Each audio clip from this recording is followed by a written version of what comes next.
जैसे आउटलाइन बनाना। हुआ क्या, यूरोप में पुनर्जागरण हो गया। पुनर्जागरण होने की वजह से कब से कब हुआ, 14 to 16 सेंचुरी के बीच में। एग्जैक्ट डिस्टिंक्ट टाइम देखो 1350 से लेके 1550।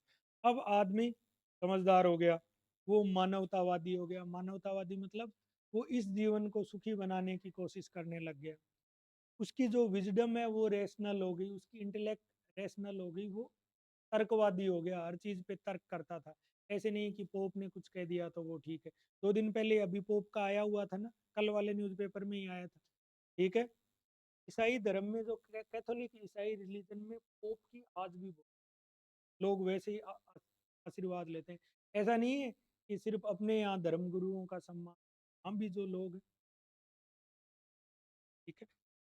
ऐसे आदमी को जब भ्रष्ट चर्च मिला, मतलब उस टाइम चर्च इतना भ्रष्ट था, सोच नहीं सकते किस तरीके से भ्रष्ट। मतलब पूरे पूरे यूरोप को चर्च कंट्रोल कर रहा था। एक चीज तो थी कि वेटिकन सिटी में जो पोप बैठा था, उसके इर्द गिर्द एक होली रोमन एम्पायर बन गया 10th सेंचुरी में। ठीक है, मतलब एक पवित्र रोमन साम्राज्य बन गया। तो राजाओं को भी वही अपॉइंट करते थे। ठीक है। और बाइबल में ये लिखा है कि ऊंट है ना वो सुई की छेद से निकल जाएगा। लेकिन ये लाइन लिखनी है, लेकिन धनी व्यक्ति का स्वर्ग जाना मुश्किल है। और चर्च खुद इतना धनी था कि पूछो। बाइबल में ये लिखा है कि आदमी को पवित्र जीवन जीना चाहिए, मतलब एकदम लाइफ, पोस्चर लाइफ होनी, प्यूरिटी होनी चाहिए। और चर्च के जो पोप थे वो 10-10 शादियां करे बैठे थे, फिर उनके बच्चे हो जाते थे 10 के 50, एक वो आपस में लड़ते थे कि मैं उत्तराधिकारी हूँ।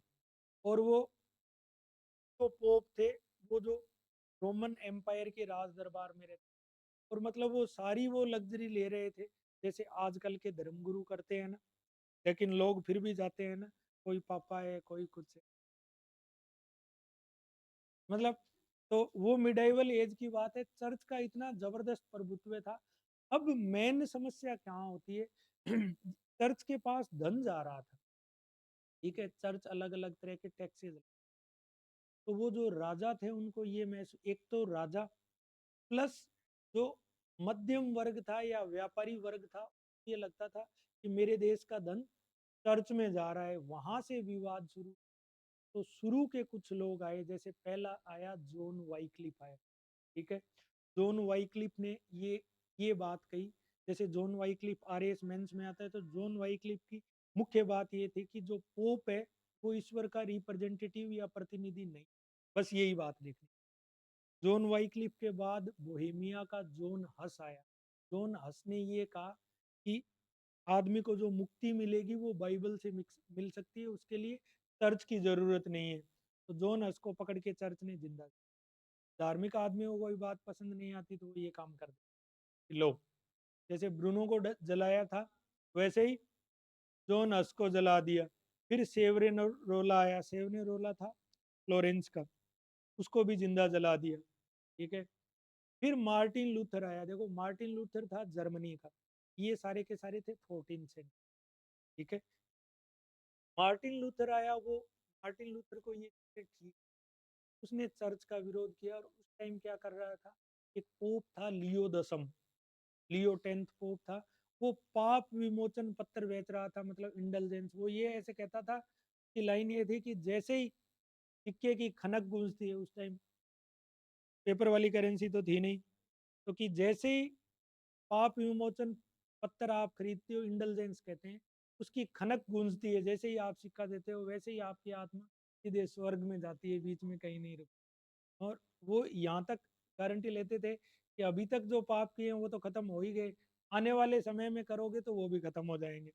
तो इस व्यवस्था के खिलाफ ये जो मार्टिन लूथर थे, ये जर्मनी के रहने वाले थे। इन्होंने 1517 में जर्मनी में एक जगह विटेनबर्ग, वहां के चर्च के द्वार पे 90 फीट हाइट किसी चिपका दिए।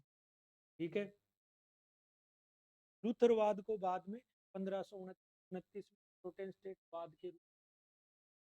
आज भी अगर आप यूरोप में जाओगे, दो तरह के चर्च, एक तो कैथोलिक चर्च है, एक प्रोटेस्टेंट। प्रोटेस्टेंट मतलब जिन्होंने प्रोटेस्ट किया। ठीक है। यहाँ से शुरू हुआ। फिर एक ट्रीटी हुई 1555 में आंग्सबर्ग की, वहां से लूथरवाद को मान्यता मिल गई। फिर अगली ट्रीटी होगी 1648 में वेस्टफेलिया की, इससे और ज्यादा मान्यता मिल गई। लूथर से प्रभावित होकर दो आदमी आए, जैसे स्विट्जरलैंड में तो आया ज्विंगली और फ्रांस में आया काल्विन। इनके भी अलग से मत स्थापित हो गए, ठीक है। इन्होंने भी अपने अपने अलग चर्च स्थापित कर दी। ऐसे ही इंग्लैंड में क्या हुआ, इंग्लैंड का राजा था हेनरी अष्टम, उसको चाहिए था अपनी रानी कैथरीन से तलाक। पोप ने उसको तलाक लेने नहीं दिया। उसने क्या किया, उसने भी अपने चर्च को रोम वाले चर्च से स्वतंत्र करके अपना खुद का चर्च बना लिया इन सारे लोगों ने, ताकि उसको टैक्स नहीं। तो ये तो अलग अलग, जैसे पहले लूथरवाद या प्रोटेस्टेंटवाद को मान्यता मिली, फिर स्विट्जरलैंड में ये काम ज्विंगली ने किया, फ्रांस में ये काम कोलविन ने किया, और ये सारे के सारे काम 16 सेंचुरी में हुए। जैसे लूथर बाबर का समकालीन, लूथर था 1483 से लेके 1483 में बाबर का जन्म हुआ, 1483 से लेके 1532 तक। ये ज्विंगली था, ये भी 1483 से लेके 1546 तक था। मतलब सारे रिफॉर्म 16 सेंचुरी। इन्होंने अपने अलग अलग चर्च स्थापित कर लिए। चर्च स्थापित करने पे क्या हुआ, दो काम हुए। जब भी धर्म सुधार होता है ना, जैसे हिंदू धर्म में जितनी भी बार भक्ति, पहला भक्ति आंदोलन कब हुआ, 6 सेंचुरी BC, बौद्ध जैन आए, तो हिंदू धर्म ने तुरंत अपने में सुधार किया, नहीं तो अस्तित्व खत्म हो जाता इस धर्म के विरोध में आंदोलन। तो कैथोलिक चर्च ने फिर मध्यकाल में भक्ति आंदोलन हुआ, फिर ये जो रिफॉर्म्स हुए 19 सेंचुरी वाले, 3 बार हुए हैं ना भारत में धार्मिक क्रांतियां, तो हर बार हिंदू धर्म ने खुद में सुधार किया, नहीं तो अस्तित्व ही मिट जाता। जैसे बौद्ध धर्म इतनी बड़ी क्रांति था हिंदू धर्म के विरुद्ध, और बाद में वो बौद्ध धर्म किसमें उन्होंने भगवान बुद्ध कर दी ना। तो तब तक खुद में धर्म सुधार नहीं करता है, नहीं तो उसका अस्तित्व है। तो कैथोलिक चर्च को ये लगा भी अब तो हमारे अस्तित्व आ गया। तो सारे पादरी भ्रष्ट नहीं थे, तो उन्होंने काउंटर रिफॉर्म किए। और ये काउंटर रिफॉर्म कहाँ से हुए, इटली में एक जगह है ट्रेंट, वहां ये काउंटर रिफॉर्म हुए। जैसे सेंचुरी काउंटर रिफॉर्म शुरू हो गया किसमें, मतलब कैथोलिक धर्म में। और इसको इसको आगे बढ़ाने वाला एक व्यक्ति था इग्निशियस लाइट, उसने जेसुइट पादरी बनाए। तो आप में देखोगे कंपनी यहाँ स्थापित होने के बाद जितने भी धर्म प्रचार के लिए पादरी आए वो जेसुइट थे, ठीक है। और फिर अपन पढ़ेंगे कि इन धर्म सुधार एक तो यूरोप में जबरदस्त फैल गई। जैसे 1618 से लेके 1648 तक लगातार 30 वर्षीय धार्मिक युद्ध चले, जिसमें 80 लाख लोग मारे ना आपस में। जैसे कैथोलिक लड़ रहे हैं, प्रोटेस्टेंट लड़, तो जिसको मिल गया। कुछ धीरे धीरे जैसे कैथोलिक, इसके प्रभाव में कैथोलिक धर्म की सुधार, प्रोटेस्टेंट, ठीक है, राष्ट्रीय राज्यों का उदय हुआ यूरोप में, क्योंकि सबने जो वेटिकन सिटी वाला चर्च था से अपना समाप्त करके खुद का राष्ट्रीय चर्च बना, ताकि उसको टैक्स नहीं। एक दो चीजें और थी कि विवाह वाली सब, पहले चर्च तलाक नहीं ले, ये इसका ब्रेकडाउन है शुरू कर, ठीक है, समझ गए। लिखना शुरू, ये मार्टिन लूथर है, बाद में किसी को बनाई, देख लो दिखा देता हूँ सर। ये जोन हस है, बोहेमिया उस टाइम का एक शहर था जो आजकल के चेक रिपब्लिक में आता है, ठीक है। ये उसकी 95 थीसिस है मार्टिन लूथर की, जो उसने लैटिन लैंग्वेज में जर्मनी के विटेनबर्ग के चर्च पे, ठीक है। और ये है जॉन वाइक्लिफ, ये ऑक्सफोर्ड का प्रोफेसर था, ठीक है, इंग्लैंड में ऑक्सफोर्ड का प्रोफेसर। अब शुरू कर, देखो लिखना शुरू।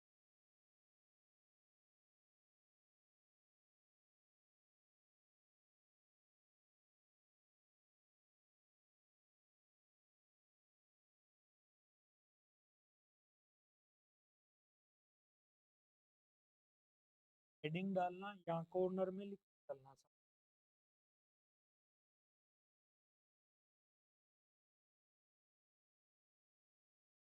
Reformation in Europe.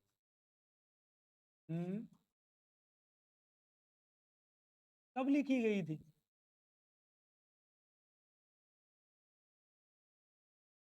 अभी जो 2023 चल रहा है वो कौन सा वाला कैलेंडर है? हम्म, कौन सा कैलेंडर है? ग्रिगोरियन कैलेंडर है, ईसा मसीह के जन्म से जो शुरू हुआ। पोप एक ग्रिगोरी थे, उन्होंने इसको शुरू करवाया था, तो ईसा मसीह के साथ ठीक है। ठीक है ना, एक में ईसा मसीह का जन्म हुआ था प्रॉपर तरीके से, बाइबल उसी टाइम। देखो, यूरोप में धर्म शुद्ध,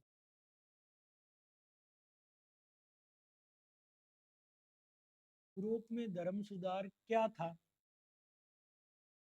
तो ये था कि 16वीं शताब्दी में पुनर्जागरण ने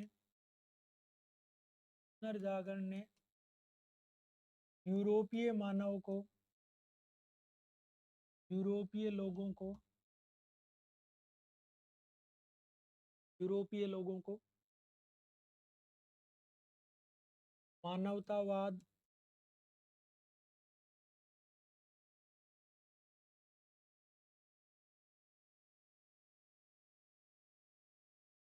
और मानवतावाद, तर्कवाद और युक्तिवाद,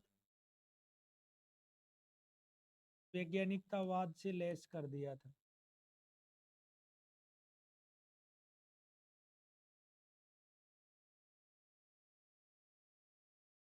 ठीक है, कॉपी को वैसे कर लेना है, से लैस कर दिया। तो अब ये जो आदमी था, जो तर्क की बात करता था, क्या वो चर्च के भ्रष्टाचार के खिलाफ आवाज उठाएगा क्या? उठाएगा? ऐसे ऐसे क्या कर रहे हो, उठाएगा भाई? तुम कहते हो क्या, मैं तुम्हें ये कहूँ कि वो जो बाबा जी हैं उसकी बभूति माथे पे रगड़ के आओ और गले में उसका वो डाल लो, ताबीज डाल लोगे क्या? क्यों नहीं डाल रहे? ऐसा थोड़ी होता है, क्योंकि तुम रेशनल हो भाई, ये तुम नहीं बोल रहे, तुम्हारी रेशनल जो विजडम है वो ये कह रही है। बुद्धिवाद होता है रेशनलिज्म। तर्कवाद भी जैसे, जैसे रेशनलिस्ट विजडम को कह सकते हैं ना, बुद्धिवादी का ये इंटेलेक्ट मान लो, है ना, इंटेलेक्ट, है ना, इसलिए नहीं पहनते। तो जो जैसे और अनपढ़ आदमी होगा वो पहन लेगा ना, वो 10 एक तो डोरे बांध के रखेगा, है ना। तो ये बात थी, तो अब उसको बुद्धू बनाया जाना बहुत मुश्किल था, तो उसने क्या किया, चर्च के भ्रष्टाचार के खिलाफ आवाज उठाई ना। तो चर्च के भ्रष्टाचार के विरुद्ध, भ्रष्टाचार के विरुद्ध आवाज उठाई।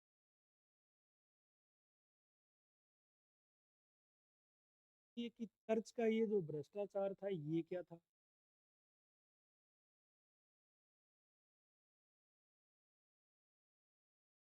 देखो, उस समय क्या था, जैसे भारत में था, वेदों के व्याख्याकार, जैसे वेद आपने पढ़ा है क्या?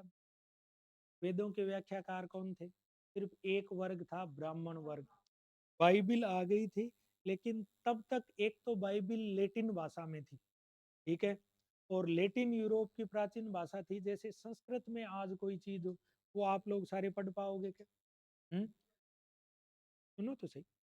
तो एक तो लेटिन में थी, इन सारे लोगों ने उसका अलग अलग, जैसे मार्टिन लूथर ने उसका जर्मन में अनुवाद किया, फ्रांस वालों ने फ्रेंच में किया।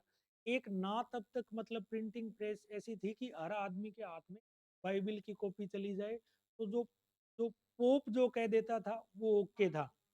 जब बाइबिल खुद ने पढ़ ली ट्रांसलेटेड, तभी तो ये सारा काम हुआ। ठीक है, जैसे पुनर्जागरण में क्या हुआ था, क्षेत्रीय भाषाओं का, रीजनल लैंग्वेज का विकास हुआ था क्या? तो वो भी एक वजह थी कि बाइबिल की मूल प्रतियां जब इनके हाथों में हुई, उन्होंने विरोध करना। और ये जो धार्मिक आंदोलन होते हैं ना, इनके लिए कोई ना कोई मतलब, एक तो पहले का भरा हुआ लगातार गुस्सा, और एक फिर कोई तात्कालिक कारण से। जैसे भारत में जितनी भी बार धार्मिक क्रांतियां हुई, हर बार कोई ना कोई कारण था। पोस्ट वैदिक एज में तब तक नहीं हुआ जब तक कि बड़े पैमाने पर उन्होंने पशुओं का वध शुरू नहीं कर दिया हो। कोई तो, जब तक बहुत बड़े रीजन नहीं होंगे इतने तक धार्मिक क्रांति नहीं होती, ठीक है ना। ये कारण था, चर्च के भ्रष्टाचार के विरुद्ध आवाज उठाई। अब ये चर्च का भ्रष्टाचार क्या था, पे आ जाओ, ठीक है। रोम के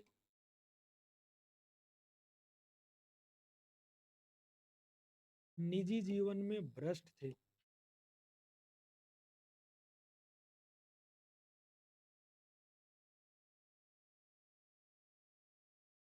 लग्जीरियस लाइफ जीते थे, विलासी जीवन जीते थे।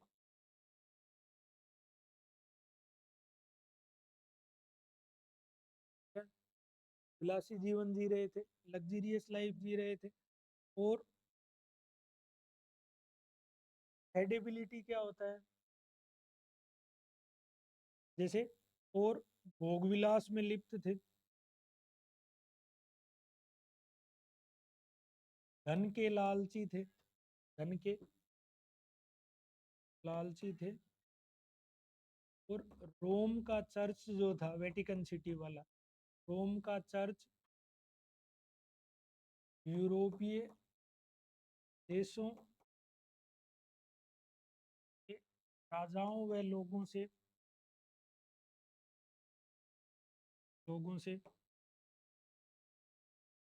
अलग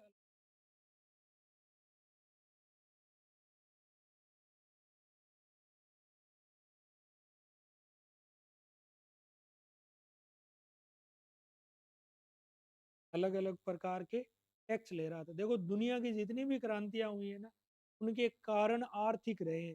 फ्रांसीसी क्रांति का भी यही कारण था, अमेरिकी क्रांति का ये था, इंग्लैंड ने टैक्स लगाया। दुनिया की जितनी बड़ी क्रांतियां होंगी उनमें कहीं ना कहीं आर्थिक अलग अलग तरह के, जैसे जी करता था वैसे टैक्स ले लेते थे। और तात्कालिक कारण क्या था,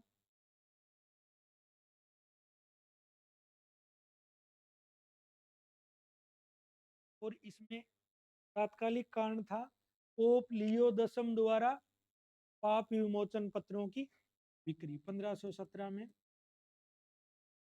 पोप लियो टेंथ द्वारा पाप विमोचन पत्र या इंडल्जेंस की बिक्री।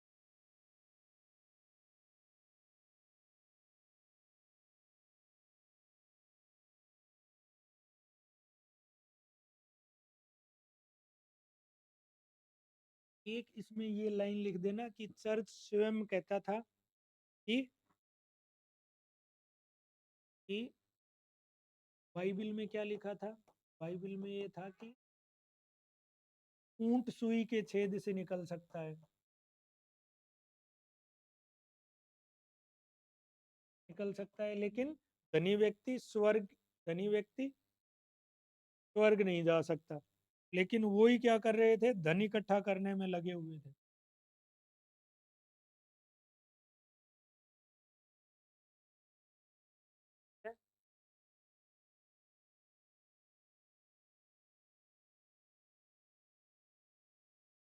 तात्कालिक कारण ये कैसे बना, मार्टिन लूथर था ना, एकदम श्रद्धावान ईसाई था। 1512 में उसने रोम में गया, वेटिकन सिटी का जाके चर्च देखा, वहां जाके पादरियों के हाल देखे। उसके मन में क्या हुआ, उसके मन में चर्च के प्रति ये हुई कि ये तो चर्च का तो जो है ये ठीक नहीं है। इसको ऐसे समझो, एक फेमस बाबा थे, उन पे 376 में मुकदमा हुआ। अगले दिन राजस्थान या जहाँ जहाँ उनका प्रभाव था, डस्टबिन में उनकी टूटी हुई मूर्तियां, जैसे टूटी हुई उनकी वो जो तस्वीरें थी, हर जगह पड़ी थी। गंगानगर में इतनी थी कि पूछो मत। जैसे कुछ लोगों ने तो छोड़ ही दिया ना, ये काहे के बाबा है। इनका भोगविलासी जीवन देख के बहुत सारे लोगों के मन में तो घृणा पैदा हुई। उनमें मार्टिन लूथर एक था। और इस चीज को चिंगारी कब मिली, जब 1517 में वो 17 में पाप विमोचन पत्र बेच रहा था, तो मार्टिन लूथर ने खुल के विरोध किया, ठीक है। तो अब इस चीज का विरोध शुरू होगा, इस चीज का विरोध कौन कौन करेंगे।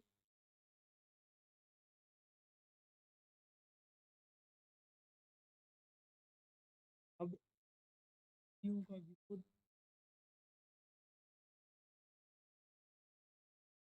भ्रष्ट आचरण,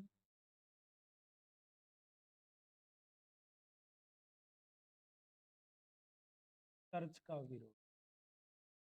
ये अपना सेकंड पार्ट। कर्ण का विरोध कौन कौन करेंगे? एक तो होंगे प्रारंभिक सुधारक होंगे, इनिशियल रिफॉर्मर। प्रारंभिक सुधारक में 3 आदमी हैं। पहले तो हैं जॉन वाइक्लिफ।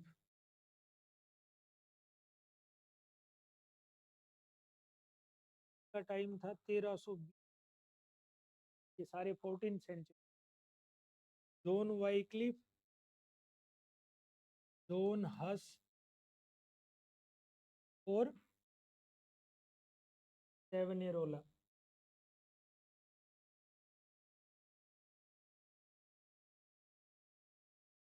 अब अगर प्रीलिम्स में छोटे छोटे सवाल आते हैं आरएस में, पूछे तो एज इट इज जिसने जो किया वही बताना है ना।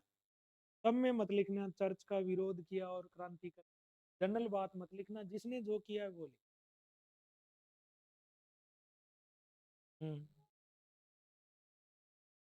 वो बनाई कोई ना कोई चर्च में बनाई है, एग्जैक्ट जगह मेरे भी ध्यान में, सर्च कर लेना है, सर्च कर लेना, कोई ना कोई चर्च में बनी होगी। ठीक है ना। देखो, initial reformer John Wycliffe, John Huss और सेवनेरोला। अब ये जॉन वाइक्लिफ था, ये इंग्लैंड का था, ऑक्सफोर्ड में प्रोफेसर था, है ना। And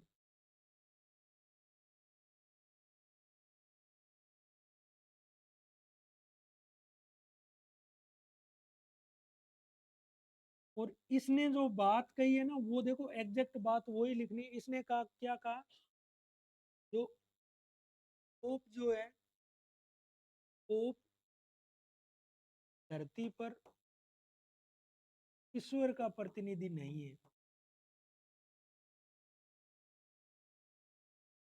प्रतिनिधि, pope is not the representative of God on earth. इसने क्या कहा,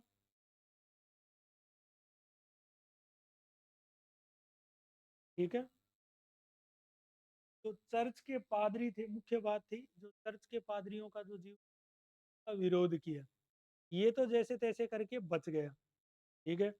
अब आता है जोन हस। ये उस समय एक जगह थी बोहेमिया सिटी।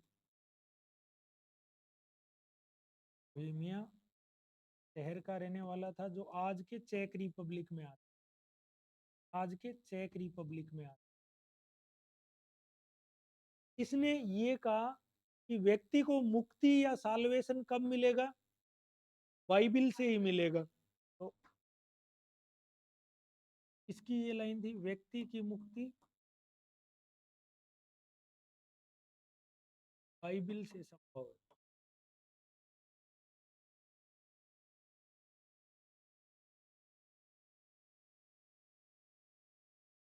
तो उनको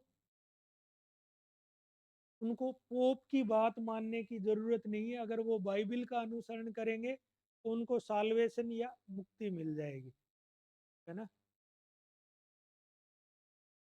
अगर मतलब ये ज्यादातर ज्यादा चांस है कि ये 15 वर्ड्स में आएंगे, तो एग्जैक्ट वही बात लिखना। तुम धर्म सुधार तो है ही, लेकिन इनके कथन ये थे। अब सेवनारोला कहाँ का था? ये था इटली में ही, फ्लोरेंस नगर जो था, फ्लोरेंस इटली का। इसने जब चर्च का विरोध किया तो इसको जिंदा जला।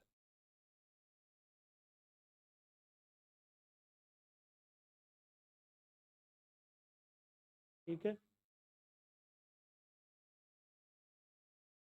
हाँ, बोहेमिया आज का जो चेक रिपब्लिक है, तब एक बोहेमियन रिपब्लिक से नाम से अलग जगह थी। ठीक है। आज के जो यूरोप के राष्ट्रीय राज्य हैं वो सारे के सारे 1870 के बाद बने हैं। जर्मनी का एकीकरण जैसे इटली का हुआ 1848 से 52 के बीच में, बाद में जर्मनी का हुआ।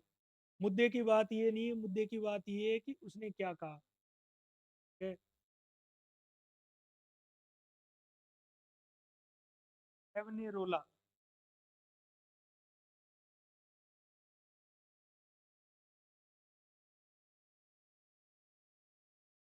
मैं ये भी बता दिया कहाँ का था, क्या करता था।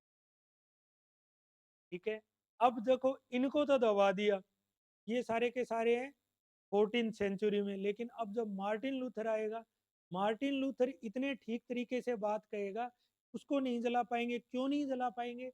तब तक जर्म मार्टिन लूथर का साथ किसने दिया?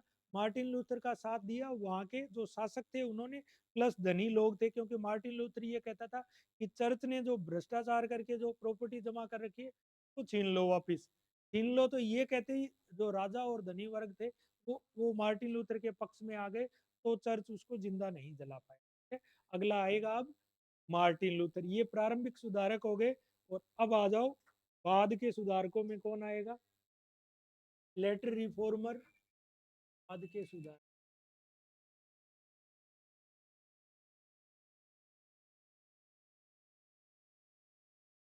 मार्टिन लूथर जर्मनी का,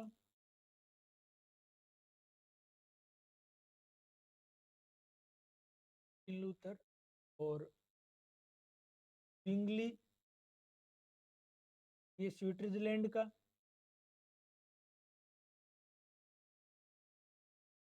आल्विन, फ्रांस का।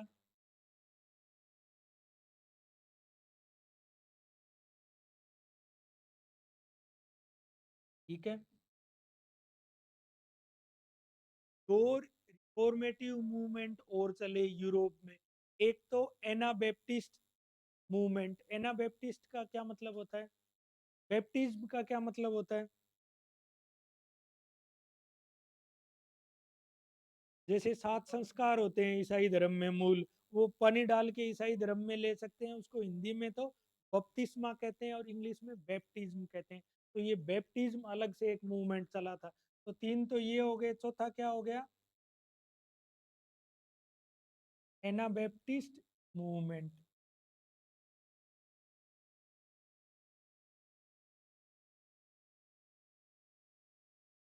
कहेंगे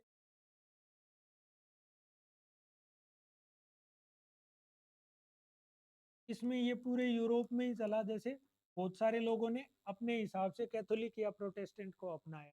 ठीक है, और फिर पांचवा हो जाएगा इंग्लैंड में धर्म सुधार। इंग्लैंड में धर्म सुधार, ये कौन करेगा? वहां का राजा करेगा, हेनरी एट।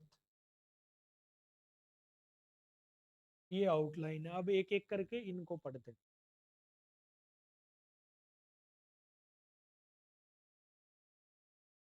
हेनरी एट, शुरू करते हैं। जब पहला लिखो मार्टिन लूथर।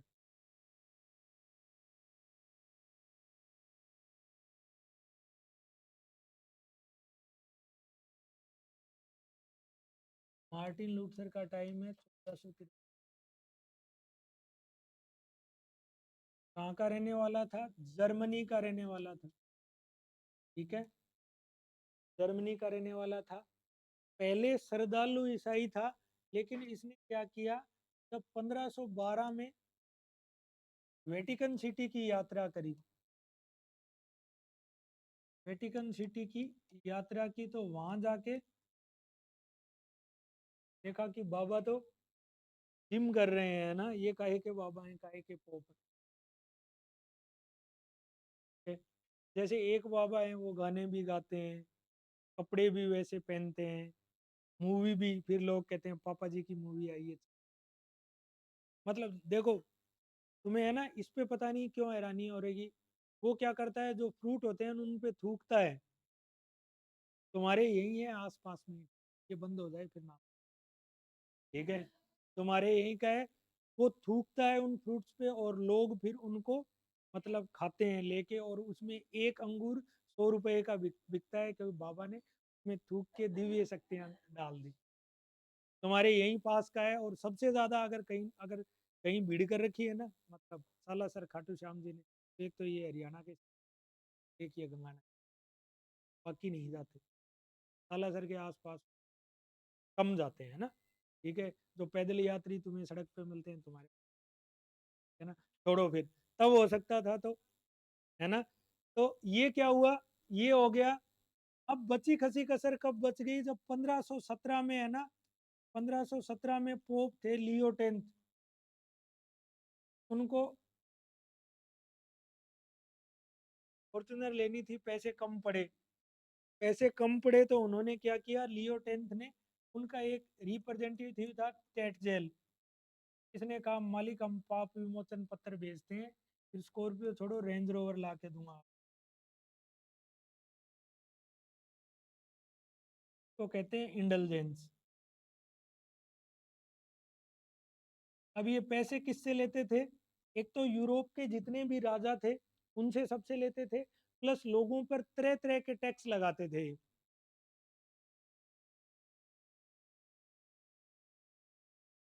लियो 10th ने मतलब एक स्कीम लेके आया, पाप विमोचन पत्र, कि लो आओ, हमने ये पत्र इश्यू किए हैं, जिस जिसने पाप किया है वो आके खरीद लो, उसके पाप धुल जाएंगे। जैसे अब ये समझ लो कि जैसे अस्मित थी, अस्मित तो पोप थी, और उसने फिर डेल्जा को अपना रिप्रेजेंटेटिव बना के काउंटर खुलवा दिया, ठीक है, वो फ्रेंचाइजी लिए बैठे थे, ठीक, वो उसके रिपर पोप थोड़ी ना बेचेंगे, पोप का कोई ना कोई रिप्रेजेंटेटिव आएगा ना। और इसमें ये नाम, इंग्लिश में इसको इंटेलिजेंस कहते हैं, इसमें ये वो जो लाइन डाल देना जो ये कहते था कि जैसे ही सिक्के लिख लो, जैसे ही सिक्के की खनक, जैसे ही सिक्के की खनक उस व्यक्ति के लिए गूंजती है,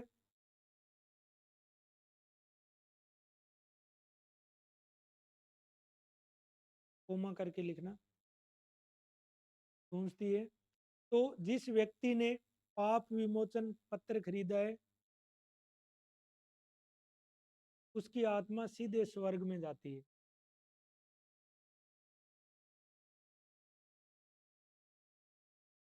ये लाइन लिखनी है ना, तात्कालिक कारण मार्टिन लूथर के विरोध का ये था, ठीक है।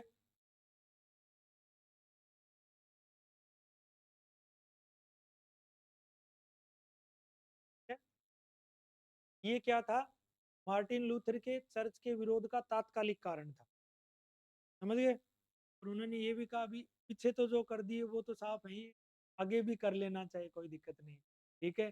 तो फिर मार्टिन लूथर ने कहा कि अब ज्यादा हो गया, ठीक है। तो मार्टिन लूथर ने इसके विरोध में क्या किया, विटेनबर्ग है जर्मनी में, वहां चर्च था, जर्मनी में क्या था, मार्टिन लूथर ने क्या किया, विटेनबर्ग जो है ना, विटेनबर्ग के चर्च के द्वार पर, लकड़ी के गेट है ना, चर्च के द्वार पर, चर्च के भ्रष्टाचार के विरोध में, भ्रष्टाचार के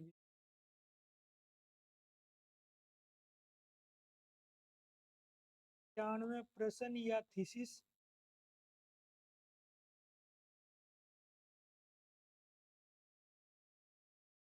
आदि, और इसमें ये सारी बातें थी, मुक्ति तो बाइबल के हिसाब से मिलती है, चर्च कैसे दे सकता है, चर्च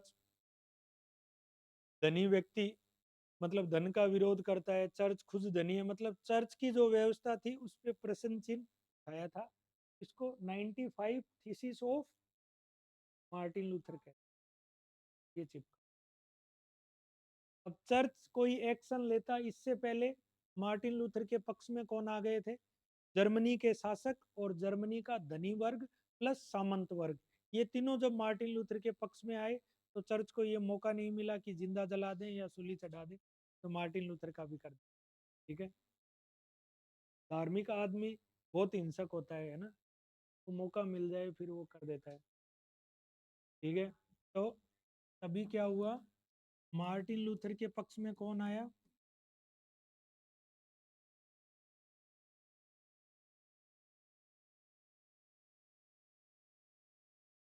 मार्टिन लूथर के पक्ष में एक तो जर्मन रूलर आ गए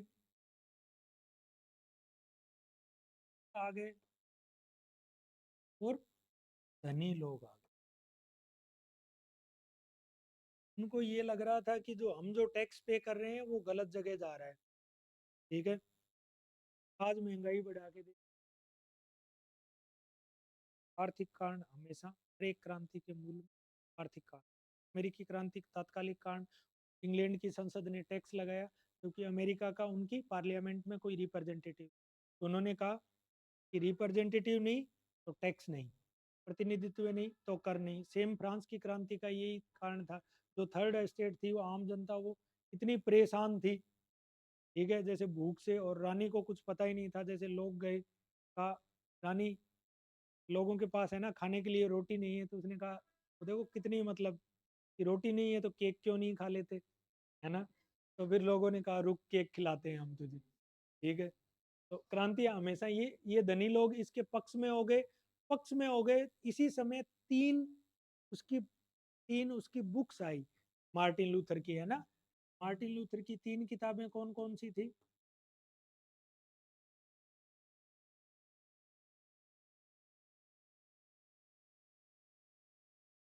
की तो थी एन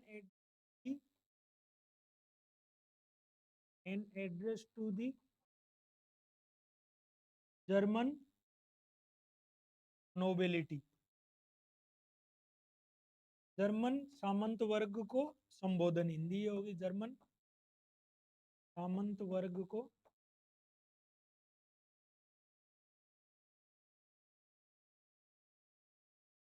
ठीक है, जर्मन सामंत वर्ग को। फर्स्ट तो ये थी। सेकंड कौन सी थी?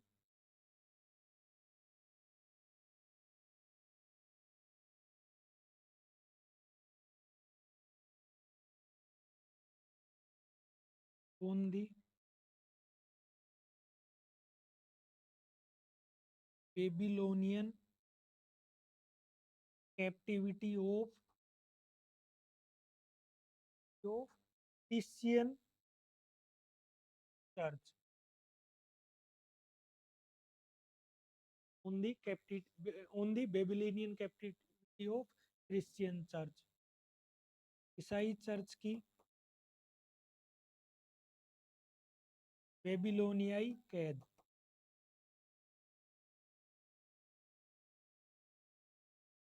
ठीक है। और थर्ड था ईसाई मनुष्य की मुक्ति, कैसे हो मुक्ति।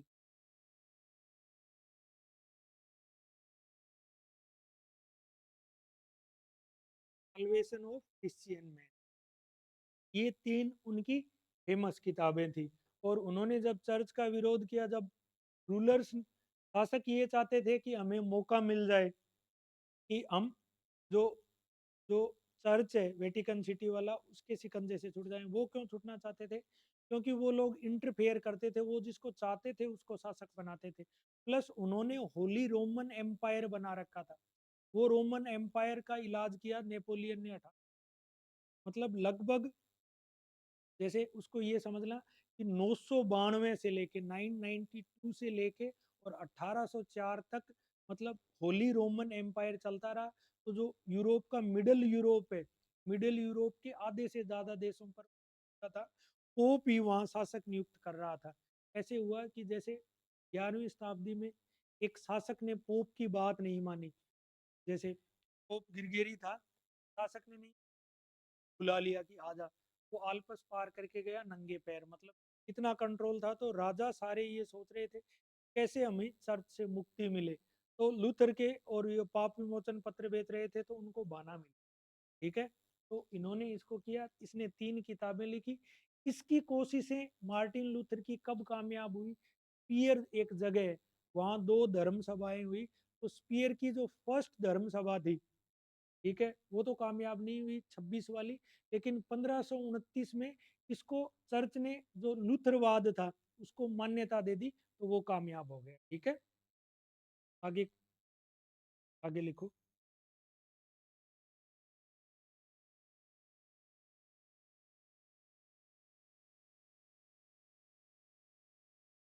आगे क्या हुआ? 1529 में लूथरवाद को जर्मनी में मान्यता मिल गई।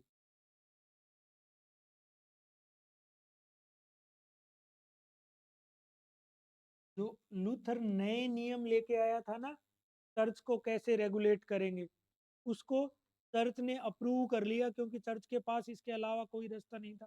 तो चर्च मान गया कि एक तो हम कैथोलिक हैं, और दूसरे जो होंगे वो लूथर वाला चर्च जो है उसको मानने वाले लूथरवादी होंगे।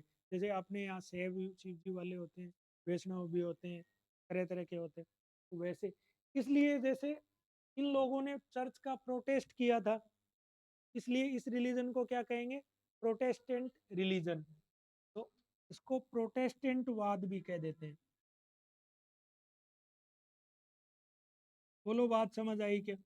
इनके पैरेलल खुद के चर्च थे, और आज भी है यूरोप में।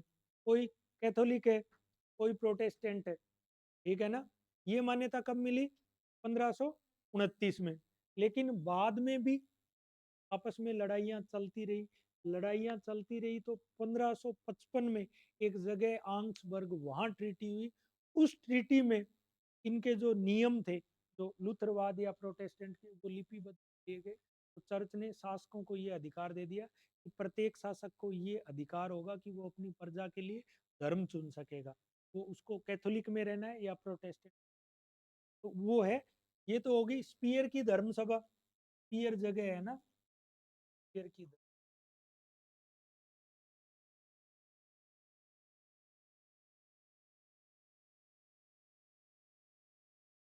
ठीक है। इसके बाद क्या हुआ? Treaty of आंग्सबर्ग।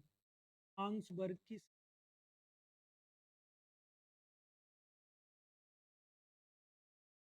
ये कब की है?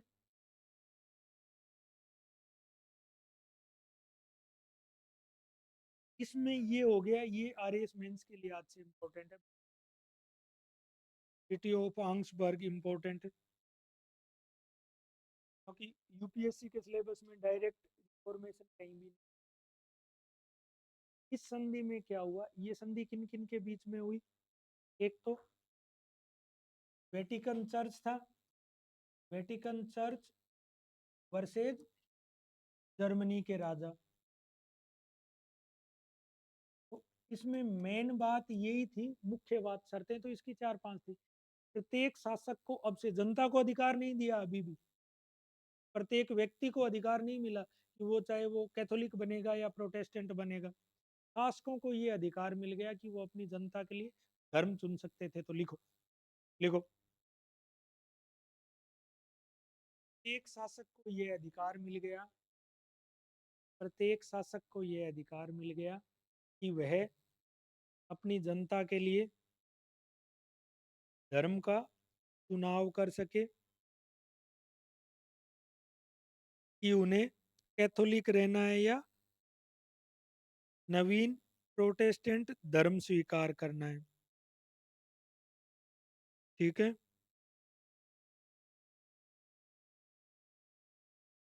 देखो, इस संधि से क्या हुआ कि शासकों को यह अधिकार मिल गया कि उनकी जनता का धर्म कैथोलिक होगा या प्रोटेस्टेंट होगा, लेकिन यह अधिकार जनता को नहीं मिला है ना।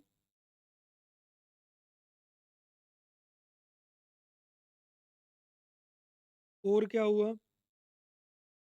एक ये हुआ कि 1552 से पहले, देखो, 1552 से पहले,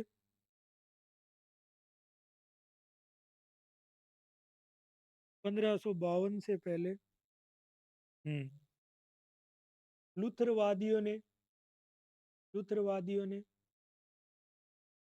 कैथोलिक चर्च की जिस संपत्ति पर अधिकार कर लिया, उसको, उससे वो वापस नहीं ली जाएगी।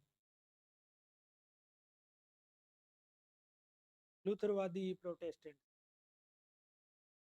लूथरिस्ट या डिसाइपल ऑफ मार्टिन लूथर। देखो इधर देखो, मतलब है ना, इतना मुश्किल नहीं है, पता नहीं तुम्हारे दिमाग में क्यों नहीं आ रहा। एक तो प्रॉपर जो, जो बाइबिल को जो फॉलो करते हैं प्रॉपर तरीके से, वो कौन से हुए? जिसकी वेटिकन सिटी वाला पोप व्याख्या करेगा, वो तो कैथोलिक ईसाई हो गए, कैथोलिक क्रिश्चियन। फिर लूथर ने आवाज उठाई, तो जो स्पीयर की धर्म सभा थी 1529 की, उसमें लूथरवाद को उन्होंने मान्यता दे दी, उनको मान्यता देनी पड़ी। तो लूथर चर्च के कुछ अपने नियम लेके आया था, और उसने अलग से जर्मन लैंग्वेज में बाइबिल लिखी थी। वो क्षमा पत्र बेचना, ये इंडल्जेंस बेचना, चर्च के पदों की बिक्री करना, ये काम उसने बंद कर दिए थे। ठीक है। उस लूथरवाद को जब मान्यता मिली तो उसी लूथरवाद को प्रोटेस्टेंट रिलीजन कहते हैं, क्योंकि उसने कैथोलिक का प्रोटेस्ट किया था, विरोध किया था, इसलिए वो प्रोटेस्टेंट हो। तो लूथरवाद या प्रोटेस्टवाद एक ही बात है। फिर जो स्पीयर की धर्म सभा में जो काम पूरा नहीं हुआ, उसको काम पूरा किया 1555 में आंग्सबर्ग एक जगह। तो वहाँ चर्च था एक साइड, और एक साइड वो जर्मन शासक थे जो लूथरवाद को मानते थे, साथ में मार्टिन लूथर भी था। तो उन्होंने, चर्च ने ये, अरे सुन लो भाई सुन। तो जो लूथरवादी थे, उन्होंने ये स्वीकार किया कि तुम्हें तुम्हें तो धर्म चुनने की स्वतंत्रता नहीं होगी, लेकिन तुम्हारे शासक को होगी। तो जनता को अधिकार नहीं दिया। एक कि तुम लोगों ने 1552 से पहले कैथोलिक चर्च के जहां जहां कब्जे कर लिए, जिस जिस संपत्ति पे, वो तुमसे वापस नहीं ली जाएगी। एक, जहां लूथरवादी माइनॉरिटी में होंगे, उनका जबरदस्ती धर्म परिवर्तन नहीं करवाया जाएगा। ठीक है। अब इसमें मतलब क्या है, ऐसा रॉकेट साइंस? देखो, कहाँ तक लिख लिया? 1552 से पहले कैथोलिक चर्च की जिस संपत्ति पर लूथरवादियों ने लूथरवादियों ने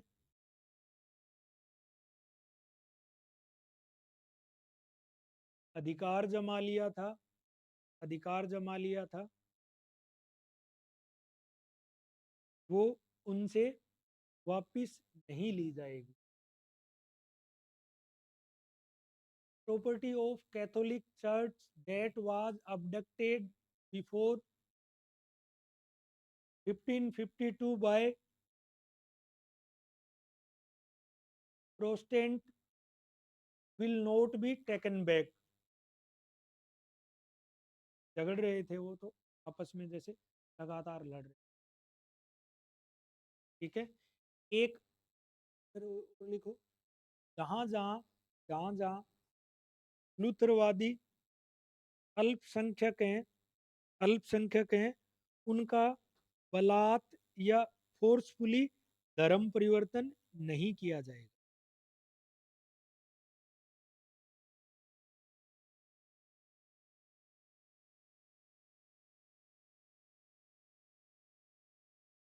ठीक है। और ये लिखो, देखो, इसके बाद क्या, देखो इधर देखो, इसके बाद क्या हुआ कि जैसे लगातार ये चलता रहा, फिर बाद में 1618 में अचानक से यूरोप में 30 वर्षीय धार्मिक युद्ध शुरू हो जाते हैं, जहाँ एक तरफ तो कैथोलिक थे, वो भी नहीं चाहते थे, और दूसरी तरफ कौन से थे? प्रोटेस्टेंट थे। वो लड़ते रहे 30 साल तक लंबा गृह युद्ध चला। बाद में जर्मनी में ही एक जगह वेस्टफेलिया, शासकों के प्रयासों से उनके बीच में शांति संधि हो गई, उससे वो गृह युद्ध खत्म हो। ठीक है। तो लिखो वेस्टफेलिया की संधि।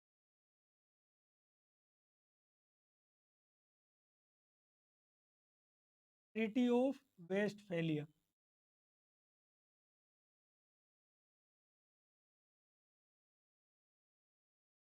1600,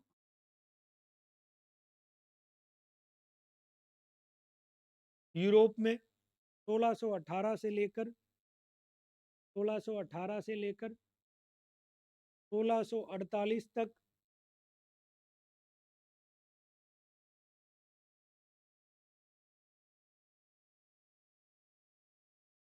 इंग्लैंड से आए हो क्या? हम्म। फिर कैसे काम करोगे, कैसे बात करोगे? 1648,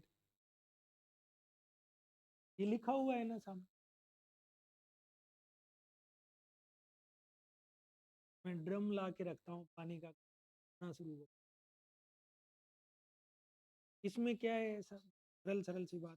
देखो, गृह युद्ध किन के बीच में चल रहा था? एक साइड तो कैथोलिक थे, दूसरी साइड ये प्रोटेस्टेंट वाले थे। तो इस गृह युद्ध का जब लोग लड़ लड़ के थक गए तो उन्होंने वेस्टफेलिया की ट्रीटी कर ली, और इसमें अंतिम समझौता हो गया कैथोलिक और प्रोटेस्टेंट के बीच। लिखो, ये वेस्टफेलिया की संधि द्वारा वेस्टफेलिया की संधि द्वारा गृह युद्ध चलता रहा।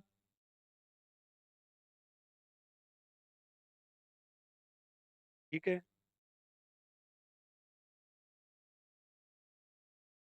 गृह युद्ध को, गृह युद्ध को क्या कहते हैं? गृह युद्ध को जैसे अमेरिका में भी चला है। होमवार लिख लो, होमवार लिख लो, मैं देख लूंगा।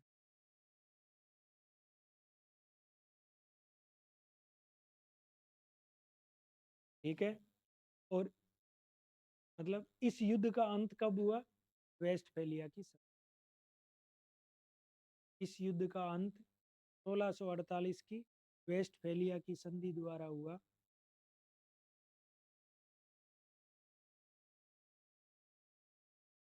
जिसमें जिसमें कैथोलिक धर्म के कैथोलिक धर्म के विरोध में विरोध में उठे हुए उठे हुए नवीन नवीन नवीन प्रोटेस्टेंट धर्मों को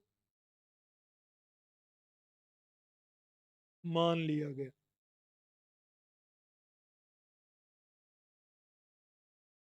मान लिया।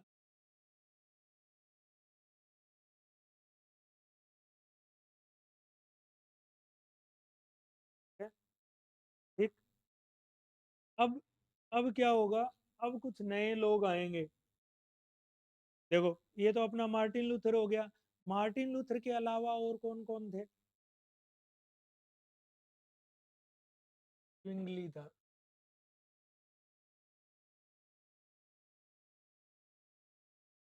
ये zwingli था 1483 से लेकर 1584, 84 से लेकर 1500। ये कहाँ था? स्विट्जरलैंड में।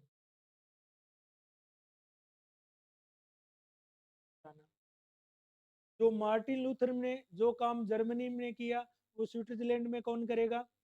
zwingli करेगा। फ्रांस में कौन करेगा? हाँ, कैल्विन काल्विन कह लो, याद रख लेना, पेपर में लिखे आना तुम। 1509 से।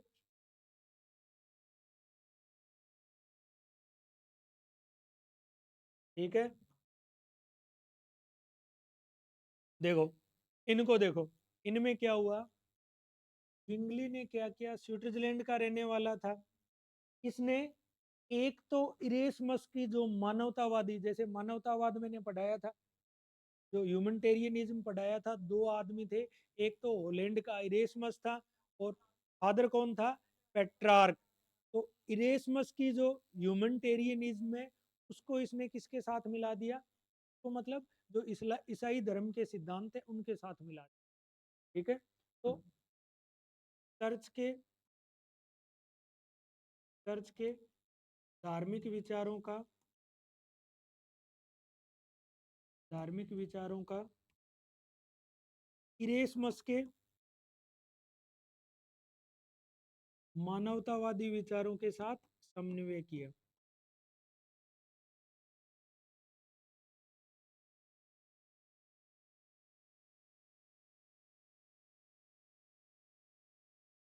किया और ये करके इसने क्या बनाया? स्विट्जरलैंड में रिफॉर्म्ड चर्च है ना। रिफॉर्म्ड चर्च कहाँ बनाएगा? स्विट्जरलैंड में बनाएगा।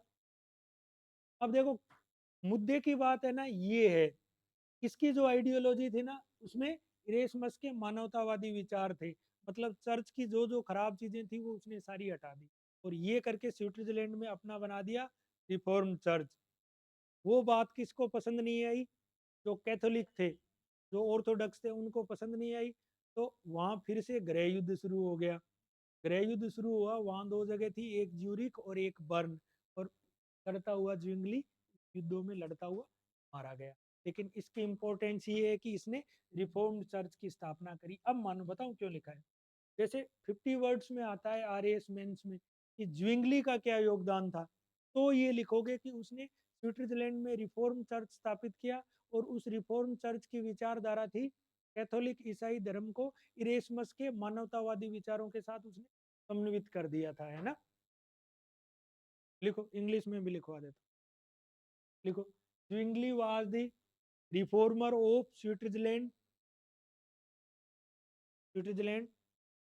He associated he associated humanitarianism of Erasmus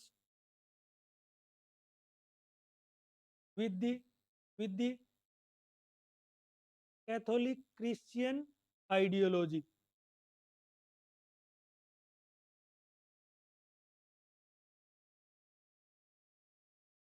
ठीक है, बाद में एक लाइन ये भी लिख लो कि स्विट्जरलैंड में हुए गृह युद्ध में बिल्कुल मारा गया।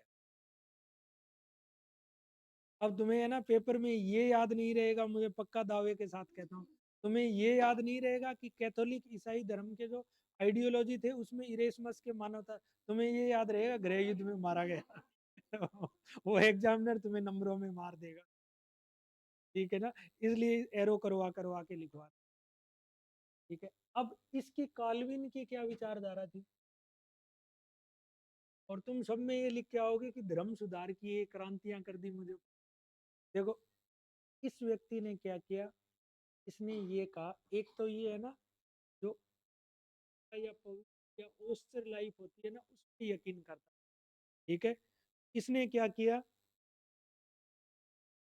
ये कहा था फ्रांस में, फ्रांस का सुधारक था, रिफॉर्मर ऑफ फ्रांस। इसने क्या किया, मानव जीवन की पवित्रता,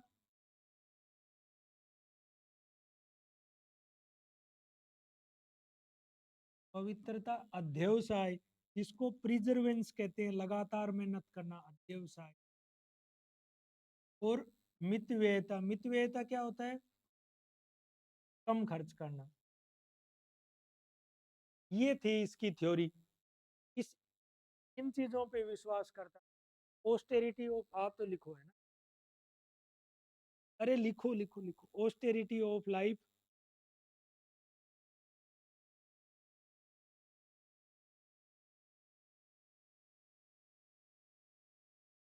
ऑस्टेरिटी ऑफ लाइफ ये होता है, देखो जैसे, देखो दो तीन चीजें होती हैं, एक तो प्योरिटी या जीवन की पवित्रता, आदमी के कर्म ठीक, फिर एक होता है पिनेंस या तपस्या, तपस्या या तपस्या, जिसमें आदमी मतलब रिलीजियस रिचुअल्स की तरफ ज्यादा ध्यान देता है। ऑस्टेरिटी में होता है उसका जीवन एकदम सरल होता है, सादगी भरा होता है। और तुम्हें हिंदी भी नहीं आती, इंग्लिश भी नहीं आती, ठीक है। ऑस्टेरिटी, AUSRE, पोस्चर, पोस्टरेट, ठीक है। मानव जीवन की पवित्रता, अध्यवसाय मतलब प्रिजर्वेंस, और मितव्ययता, कम खर्च करना, है ना, पर बल दिया। और और ईसाई धर्म में आ गए, ईसाई धर्म में आ गए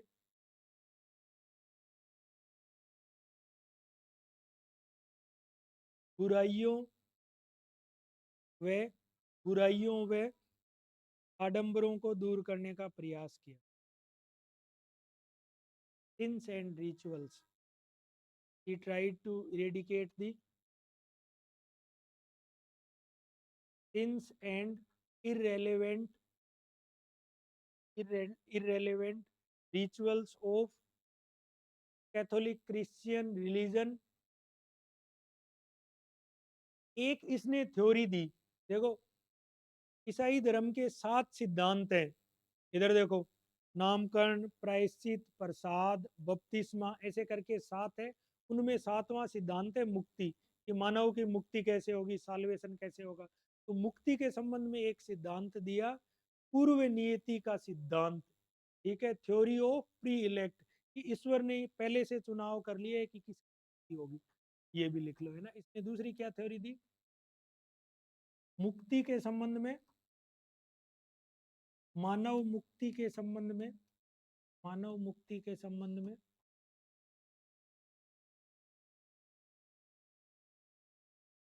पूर्व नियति का सिद्ध,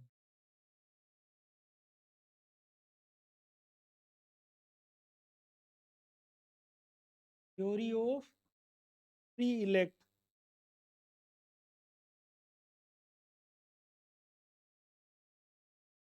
ठीक है।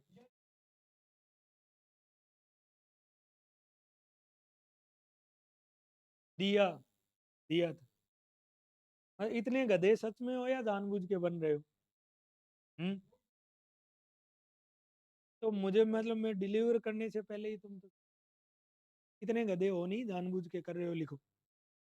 पूर्व नीति का मतलब क्या होता है? डिटर्मिनेशन का मतलब क्या होता है? तो तुम्हें ये बता दिया ईसाई धर्म के 7 संस्कार है। 7 में से अंतिम ये है कि मानव की हर एक धर्म का ये मूलभूत सिद्धांत है कि नहीं, मानव की मुक्ति होगी या नहीं, उसका 7वां सिद्धांत है मुक्ति। इसने ये कह दिया कि मुक्ति किसकी होगी या किसकी नहीं होगी, ये ईसा मसीह ने पहले से नियत कर रखा है। तो ये पूर्व नियति का सिद्धांत या थ्योरी ऑफ प्री डिटर्मिनेशन या प्री इलेक्ट, दोनों ही बातें लिखो। इस सिद्धांत के अनुसार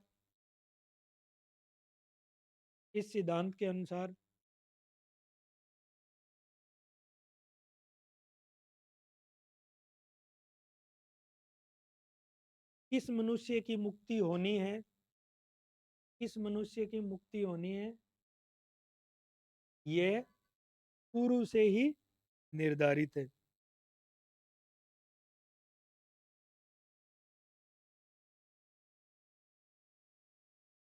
इसको पूर्व नीति का सिद्धांत कहते हैं।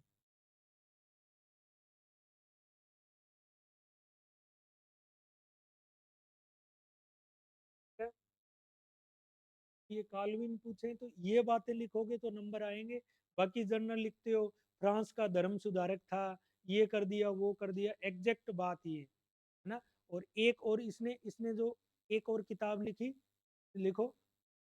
इनकी प्रसिद्ध पुस्तक है fundamentals of fundamentals of Christian religion, fundamentals of Christian religion. और इसी को है ना प्रोटेस्टेंट पोप कहा जाता था। क्यों कहा जाता था? क्योंकि जैसे पोप का काम है ना ईसाई धर्म की व्यवस्था या पवित्रता को बनाए रखना, चाहे उस समय वो बनाए नहीं रखे, पोप का तो यही था। इसलिए ये इतना पवित्र था, इसको प्रोटेस्टेंट पोप।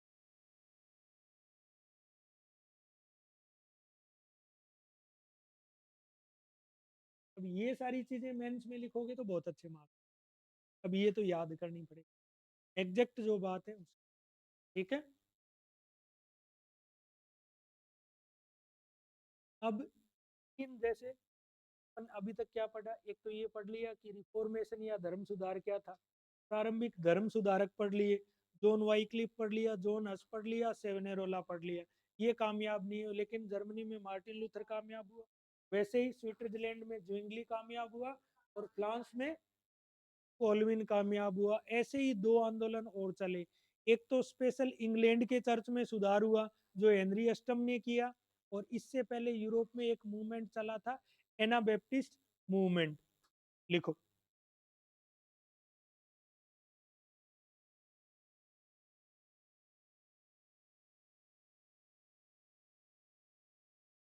एना बैप्टिस्ट मूवमेंट।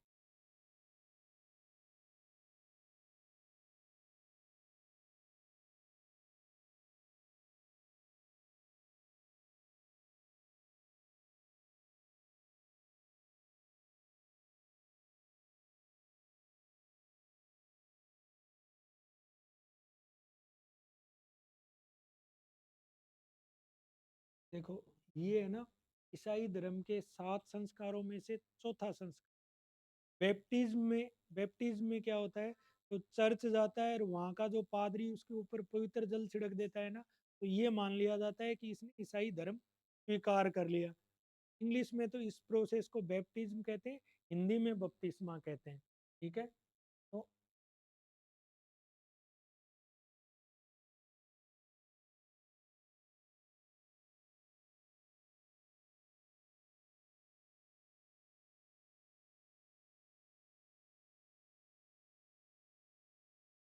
एक व्यक्ति को स्वयं के लिए धर्म का चुनाव करने का, एक व्यक्ति को स्वयं के लिए धर्म का चुनाव करने का अधिकार।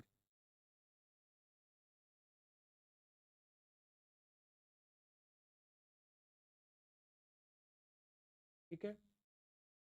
यूरोप में यूरोप में 16वीं शताब्दी में यह आंदोलन यह आंदोलन एक व्यक्ति द्वारा एक व्यक्ति द्वारा स्वयं के लिए स्वयं के लिए धर्म को चुनने की धर्म को चुनने की आजादी के रूप में शुरू हुआ था। It was a movement in Europe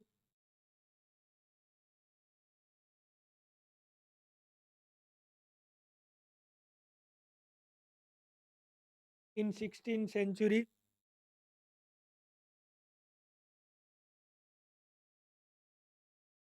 for the freedom of for the freedom of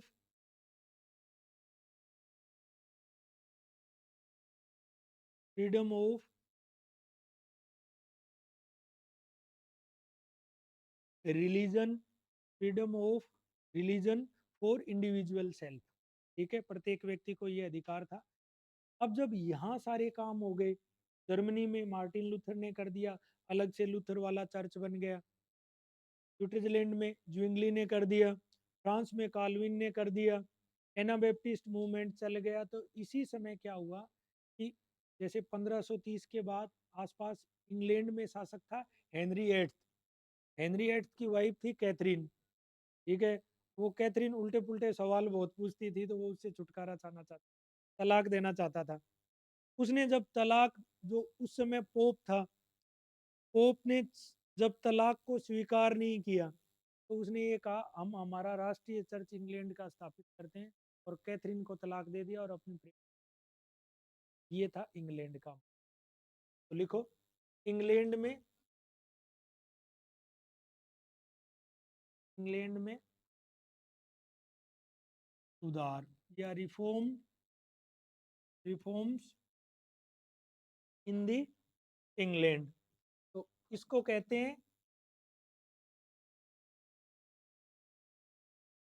Anglican movement, क्योंकि इंग्लिश ने किया था, तो कहते हैं एंग्लिकन रिफॉर्म। और ये किसके टाइम हुआ? हेनरी एट्थ के टाइम। हेनरी एट्थ ने क्या किया, वो कहानी लिखने की जरूरत नहीं। हेनरी एट्थ ने क्या किया कि इंग्लैंड का राष्ट्रीय चर्च बना लिया है ना, इंग्लैंड का ना राष्ट्रीय चर्च बना,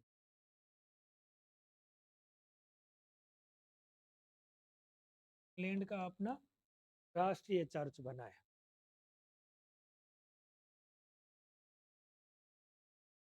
ठीक है, इंग्लैंड का राष्ट्रीय चर्च बना लिया, और इसमें एक एक्ट बनाया था, लिखने की जरूरत नहीं है, 1534 का है, एक्ट ऑफ सुपरमेसी। मतलब इंग्लैंड के धार्मिक मामलों में सुपरमेसी या सर्वोच्चता किसके रहेगी? इंग्लैंड के नेशनल चर्च की रहेगी। राष्ट्रीय चर्च बनाया, तो ये हो गया एक्ट ऑफ सुपरमेसी इन 1534। ठीक है, अब देखो, अब है ना, जब इतनी अलग अलग जगह आंदोलन होने लगेंगे, तो कैथोलिक धर्म को ये लगेगा कि अब अगर हमने हम में सुधार नहीं किया, तो इसको कहते हैं काउंटर रिफॉर्म। ठीक है, ये सारे हो गए। ये आउटलाइन में कितने, मतलब बहुत ठीक तरीके से, आपको बुक भी पढ़ने की जरूरत नहीं, थोड़ा सा है ना, कोशिश करो समझने की, है ना, जानबूझ के कंफ्यूज, बहुत इजी इजी सरल सरल चीजें। अब लिखो काउंटर रिफॉर्म, प्रति धर्म सुधार आंदोलन।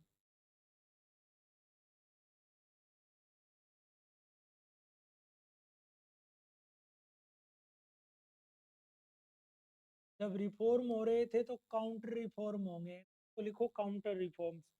काउंटर रिफॉर्म्स किस में हुए? कैथोलिक ईसाई धर्म में।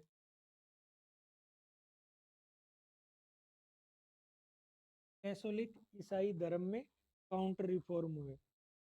लिखो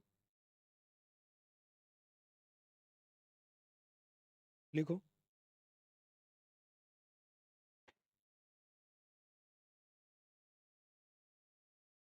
अलग से लिखने की जरूरत है क्या कि उसकी वजह से हुए? नहीं जरूरत मेरे हिसाब से। देखो देखो। और ये ईसाई धर्म में एक हिस्टोरियन है ऑक्सफोर्ड यूनिवर्सिटी के, जे स्वेन, जो मॉडर्न जो हिस्ट्री है ना, मतलब ऑक्सफोर्ड में 1989 तक पढ़ा रहे थे, मॉडर्न हिस्टोरियन हो गए। जे स्वेन ने ये बात लिखी है, लिखो, कि धार्मिक सुधार आंदोलनों का सबसे महत्वपूर्ण परिणाम, धार्मिक सुधार आंदोलनों का धार्मिक सुधार आंदोलनों का सबसे महत्वपूर्ण परिणाम ये था कि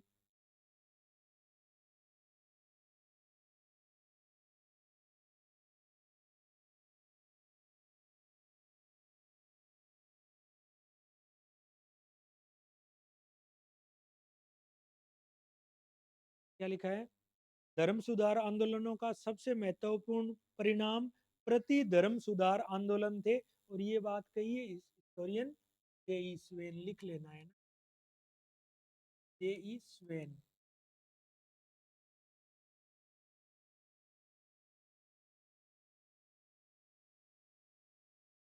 तो ये काउंटर रिफॉर्म इतने इंपॉर्टेंट मानता है जे, सबसे महत्वपूर्ण परिणाम। ठीक है। अब और ये रिफॉर्म कहाँ किए, इसके लिए क्या किया? जो रोमन कैथोलिक चर्च था, ये सुधार करने के लिए रोमन कैथोलिक चर्च ने क्या किया? इटली में एक जगह है ट्रेंट, ट्रेंट इटली में बुलाई धर्म सभा, रिलीजियस असेंबली। और ये कब से कब चली? 1545 से लेकर 63 तक। और इसमें कुछ एक उन्होंने रूल्स पास किए हैं ना रिफॉर्म के लिए। ठीक है। ट्रेंट इटली में धर्म सभा या रिलीजियस पार्लियामेंट बुलाई, किसने बुलाई? रोमन कैथोलिक चर्च ने।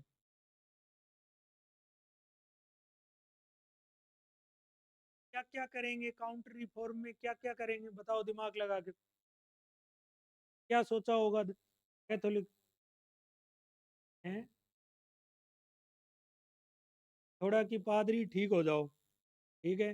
तो एक तो चर्च के भ्रष्टाचार को लेके कहा, एक ये कहा कि पाप विमोचन पत्र नहीं बेचेंगे। ठीक है। एक जो लेटिन अनुवाद बाइबिल का मान्य है ही, लेकिन अन्य भाषाओं में भी बाइबिल का अनुवाद होगा। और जो चर्च के लोग हैं वो किसी भी तरह का भ्रष्टाचार नहीं करेंगे। लिखो लिखो। इस सभा में रोमन कैथोलिक धर्म में सुधार करने के लिए, ये इंपॉर्टेंट है भाई, ट्रेंट की धर्म सभा, आरएएस मेंस के लिए आज से इंपॉर्टेंट है। डायरेक्ट फैक्चुअल सवाल पूछते में से एक आध आपको मिल भी जाएगा एग्जाम में। इस बार मेंस होने वाली है तो देख लेना। रेनेसा और रिफॉर्म में से कॉपी में से ही मैं दिखा दूंगा तो। ठीक है। हम्म। इस सभा में रोमन कैथोलिक चर्च में आए भ्रष्टाचार को दूर करने के लिए, आगे भ्रष्टाचार को दूर करने के लिए निम्न नियम बनाए गए।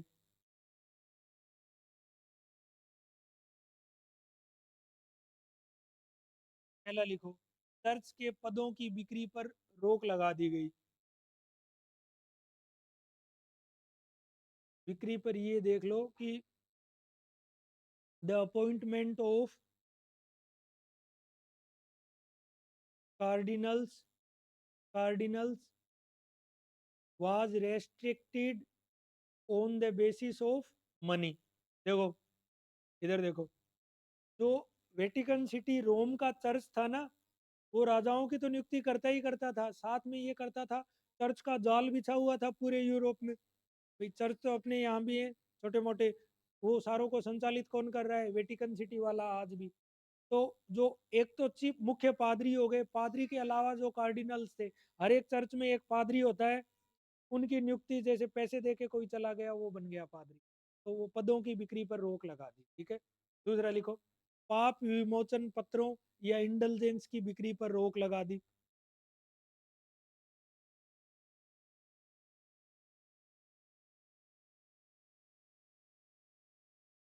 ठीक है, और लिखो, सात, एक ये कह दिया कि धन देकर, इसी अगले लिखना, धन देकर स्वर्ग में आरक्षण,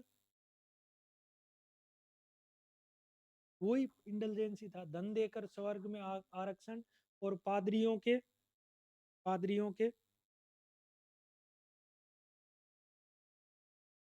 भोग विलास पर रोक लगा दी।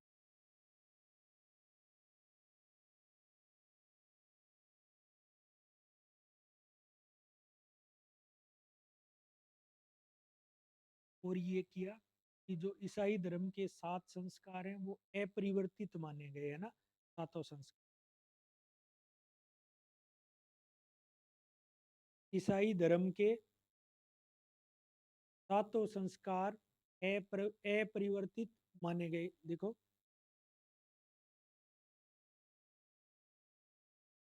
संस्कार को क्या कहेंगे? रिचुअल तो कर्मकांड। मैं देख के बताऊंगा, ये लिखो, है ना, seven seven fundamentals of Christianity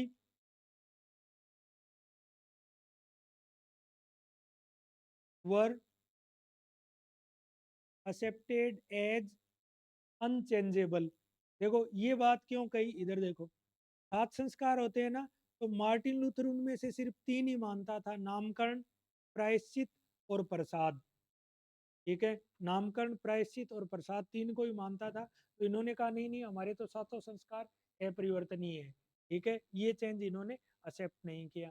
और यही बाकी सारी, ये कि बाइबिल का लेटिन के अलावा जो ऑथेंटिक जो है, देखो, बाइबिल के लेटिन संस्करण को, बाइबिल के लेटिन संस्करण को ही प्रमाणिक माना जाएगा, प्रमाणिक माना जाएगा।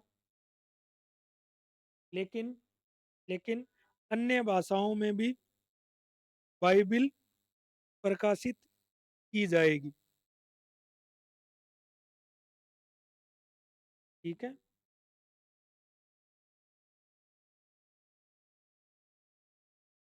वो क्यों जरूरी हुई?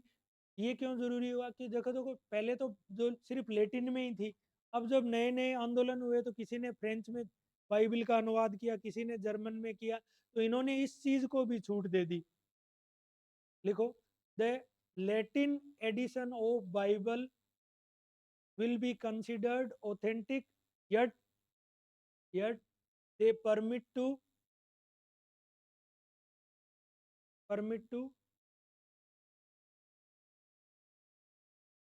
to issue Bible in other national languages। एक ये कहा कि ये जो अनपढ़ पादरी है इनको पढ़ाओ, पादरियों की शिक्षा दीक्षा की व्यवस्था, पादरियों की शिक्षा की व्यवस्था करना, ये सारे सुधार थे, है ना। जैसे आगे, है ना, एक ये भी था, इधर देखो मेरे, एक सुधार ये भी था कि ईसाई धर्म में, है ना, प्रायश्चित जो होता है ना, प्रायश्चित को क्या कहेंगे? कन्फेशन का बहुत बड़ी इंपॉर्टेंस है। और तो तुम चर्च में तो नहीं जाते, मूवी देखते हो, तो एक जाली के सामने दे के वो बोल देते हैं अपनी बात, फादर में ये करिए या वो करिए है। तो एक तो प्रायश्चित को अभी भी मान्यता दी गई। एक चमत्कार में आस्था व्यक्त की गई। चमत्कार में कैसे आस्था व्यक्त की गई? वेटिकन सिटी वाला जो पोप है ना, यहाँ भारत के पोप जो मर जाते हैं, उनके 30 या 40 साल बाद उनको संत का दर्जा देते हैं। किस बात पे संत का दर्जा देते हैं? कि उन्होंने जो काम किया है उसकी पहले जांच होती है। जैसे कोई बीमार आदमी उनकी वजह से ठीक हो गया, तो प्रॉपर चर्च एक उसके लिए अलग से कमीशन बिठाएगा, वो जांच करेगा क्या सच में ऐसे हुआ, और फिर उसको संत की उपाधि दे देगा। तो लिख लो, अखबार नहीं पढ़ते हो तो तुम्हें नहीं पता चलेगा इस बात। भारत के कई सारे लोग हैं जिनको उन्होंने संत की उपाधि दी, पादरियों को, सारे पादरियों को नहीं। लिखो, प्रायश्चित में आस्था व्यक्त की गई और और कार को भी कार को भी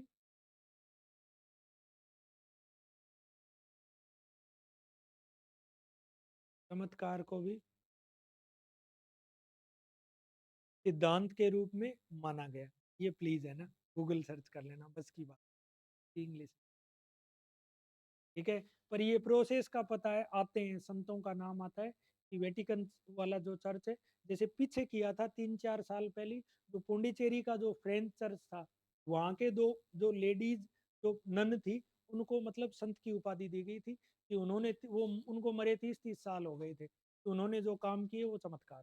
ठीक है, ये सारे काम है। अब ये काम करने के लिए आदमी लेके जोरदार, एक रिटायर्ड फौजी था स्पेन का।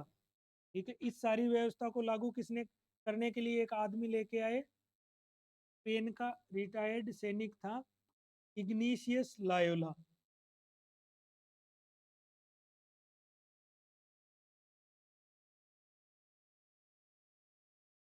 ये रिफॉर्मर था, है ना,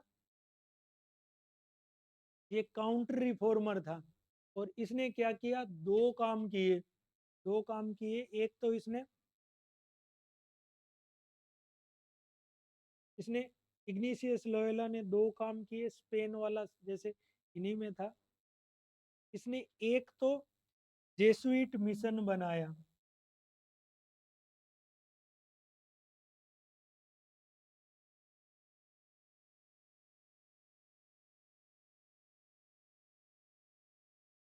जैसे अकबर के दरबार में अलग अलग संत आ रहे थे, सुनते जाना मेरी बात, उनमें एक्वा बीवा और मोनसरेत, दोनों के दोनों जेसुइट थे। प्रोटेस्टेंट का वो नहीं कर रहे थे, वो कैथोलिक का प्रचार कर रहे थे। ठीक है, दूसरा काम क्या किया इसने? धार्मिक न्यायालय स्थापित कर दिए। जो जो कोई और मिल जाता था, उसको सीधा पकड़ के स्वर्ग भिजवा देते थे ने? धार्मिक न्यायालयों को कहते इंक्विजिशन। इंक्विजिशन, पकड़ पकड़ के सूली चढ़ा देते थे जो इसके हिसाब से एक्ट नहीं करता था। और ये व्यक्ति था स्पेन का। तो अगर देखो कि जो काउंटर रिफॉर्मर में कौन कौन थे, तो काउंटर रिफॉर्मर में स्पेन का इग्निशियस लायोला था। ठीक है, इसने काम, जैसे जेसुएट दो चीजें करी। ये जो जेसुएट ईसाई धर्म का प्रचार करते हैं ना, ईसाई या कैथोलिक ईसाई धर्म का ईसाई,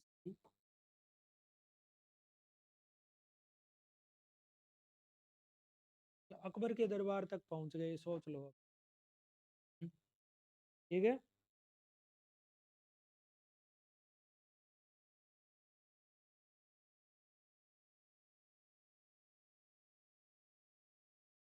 देखो, जैसे रिफॉर्म्स हो गए, रिफॉर्म हो गए ना, रिफॉर्म, सुनो इधर, रिफॉर्म हो गए तो जर्मनी में लूथरवाद स्थापित हो गया। उसी को प्रोटेस्टेंट, प्रोटेस्ट तो एक कॉमन नाम है। जैसे प्रोटेस्टेंट में जर्मनी में लूथरवाद हो गया, स्विट्जरलैंड में ज्विंगलीवाद हो गया, और फ्रांस में काल्विनवाद हो गया। वो सारे हैं तो प्रोटेस्टेंट ही। अब रोमन कैथोलिक चर्च को ये लगा कि हमने हमारे अंदर अगर सुधार नहीं किया, हम तो रगड़े जाएंगे। तो उन्होंने ट्रेंट में एक सभा बुलाई, ट्रेंट इटली में, ट्रेंट में एक सभा बुला के ये 10 नियम तैयार करे कि कोई भ्रष्टाचार नहीं करेगा, कोई अनपढ़ नहीं रहेगा, सब मंडे का टेस्ट देंगे, और धन का वो पीछे नहीं भागेंगे। ये सारे सुधार करके, और इस सुधारों को लागू करने वाले खूब सारे लोग थे। उनमें से एक व्यक्ति था जिसका नाम लिया जा सकता है, वो है स्पेन का इग्नेशियस लायोला। इस इग्नेशियस लायोला ने चर्च के संगठन में, जो चर्च का ऑर्गेनाइजेशन था, उसमें एक तो जेसुएट्स बनाए। जैसे उन जेसुएट का क्या काम था? रोमन जो कैथोलिक ईसाई रिलीजन था उसका प्रचार करना पूरी दुनिया में। ठीक है, और दूसरा उसने इंक्विजिशन या ये धार्मिक न्यायालय कर दिए। जो कोई प्रोटेस्टेंट हाथ आ जाता था उसको स्वर्ग भेज देते थे। ठीक है, इसने रक्तपात, ये है इसका। अब अपने को पढ़ना है कि धर्म सुधार आंदोलनों का यूरोप पर क्या प्रभाव। देखो, धर्म सुधार आंदोलनों को पूरा करो, कुछ भी नहीं है। 2:30 बजे। इसीलिए इतना कर रहे थे क्या?